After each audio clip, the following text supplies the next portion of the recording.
those are things. Obviously, we're a technology company, so it's incredible to think, and makes me very humbled to say that 54% of businesses in the UK pay their employees using Sage.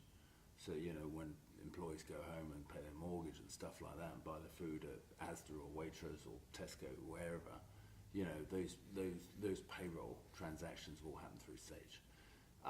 And then also what we do for the small businesses is run their accounting systems, and if you go on the website and buy stuff from a small business, quite likely you'll use Sage Pay as the gateway. So we talk about this kind of golden triangle, run their accounting, their payroll and their payments, so they collect cash quickly from their customers. And cash flow is the fuel of a great business, particularly a small business. So that's what we do as a very basis of our technology. But then beyond that, we think we've got a big responsibility to play an active role for entrepreneurs. So we do things like mentoring chief executives. We do a lot of training support to actually try and make them even more successful, encourage them to export, lots of initiatives where we would think we add a lot of value associated with their business and support. And I think we've got a fantastic business here, but we also want to build an incredible business and do it the right way. So we've got big initiatives around things like the Sage Foundation in terms of giving back. It's got the 222 model. Yeah. So talk us through that. Yeah, no, it just blows me away actually, because it's probably way out there in terms of any. Certainly, we're a FTSE 60 company.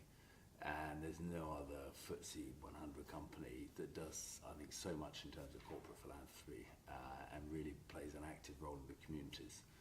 So the 2 plus 2 plus 2, pretty simply, is 2% of a colleague's time at Sage, 5 days a year, is given for paid volunteering. So, when the recent floods happened, not only did we kind of give £10,000 for support on flood victims, but also what happened is we sent busloads of people, our colleagues, off to Corbridge and places to help families kind of rebuild their homes and clear up after the floods and stuff like that. So it's a really good way for us to connect ourselves into the community, and the 2% of colleagues' time allows anybody, as long as it's not religious or political, to do what they're passionate about. And that could be working in a hospice, it could be working in a local school, it could be teaching kids sport, it could be working with the homeless, it could be whatever really kind of floats individuals' boats and allows them to pursue their passions outside work and have a much more holistic, integrated environment inside work as well. And then in addition to that, 2% of the company's free cash flows, which is very significant, goes into grants to support charities and community projects, particularly aimed at entrepreneurs and the disadvantaged.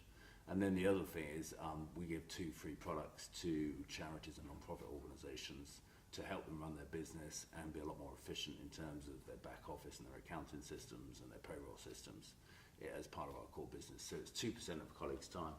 Is 2% in terms of the free cash flows to fund grants for charity sector and community sector. And it's also 2 free products for any non-profit organisation. So that's what 2 plus 2 plus 2, and that underpins the Sage Foundation. So how important is that role in because obviously with being a big company, it sometimes can be seen hard to integrate yourselves within the community, but obviously you are taking a very active role in doing that. How important is that to you yourself? Yeah, it's hugely important. I think also, James, you've got the privilege of having a lot more life ahead of you than I have. And I look at the kids coming out, 20s, 25, 30s. I think to the millennials, you have to have a heart. Companies have to have a heart. They have to have a sense of purpose. They have to have a strong moral compass, and they have to be connected into the communities they serve. So, use fancy words like social philanthropy, compassionate capitalism, but I think it's real, and you want companies like us to be vibrant, successful, growing, but also to play a really active role in terms of giving back to the communities where we play an active role. And looking around the northeast still with unemployment at unacceptable levels, the more we can do to help people who are less fortunate than us is fantastic. So things like the foundation really encapsulates a real sense of responsibility, we feel, and unleashes our colleagues to do things that they love and work in the community on projects that are really important and meaningful. And just to put it in perspective, we've got 2,000 folks here. That means we've got 10,000 person days going back into the community of the northeast on projects that matter. And the other thing, just looking out there, it's not a great day today because it's raining, but massive field, last summer 4,000 people from the local community, partners, from customers out there at the Sage annual party. So it's not just, you know, good for us, but it's really something we try to be very inclusive with the community, and also allow people to share our success. And I think it's really important fundamentally, particularly for us in terms of our ethos, to give back and make a difference in the communities we serve.